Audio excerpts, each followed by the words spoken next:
No último ano, o Executivo boirense desenvolveu un amplo abano de obras de mantemento e reparación en todos os centros educativos do municipio.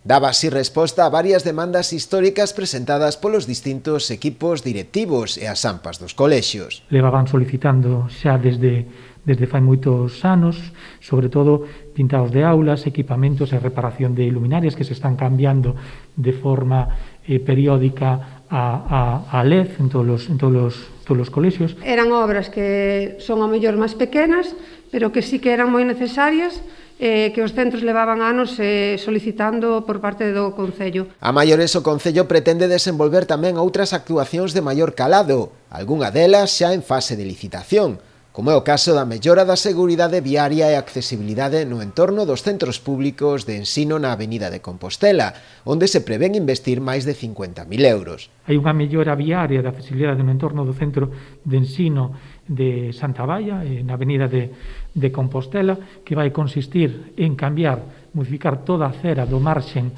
dereito dende o inicio do colexio hasta pasado o instituto, hasta onde está o parque infantil. Toda esa acera se vai levantar toda e se vai adecuar con acceso universal e preparada para o tema do alumnado. Vai englobar tanto o colexio Santa Baia como o instituto, e toda esa calle se vai cambiar a iluminación xa moderna de LED que ilumine esa zona, porque é unha zona moi oscura. Tamén se procederá á reparación e mellora de beirarrúas e pavimentos no acceso ao CEIP de Escarabote. Acondicionaránse as beirarrúas e pavimentos no estacionamento do CEIP de Abanqueiro e levarase a cabo tamén a mellora enerxética do CEIP Santa María do Castro, en Cabo de Cruz. O que se pretende eliminar as humidades que hai, tamén a condensación e tamén a mellora dos consumos enerxéticos. Neste último centro está previsto tamén realizar a mellora da seguridade viaria, como tamén se fará no entorno do Instituto de Espiñeira.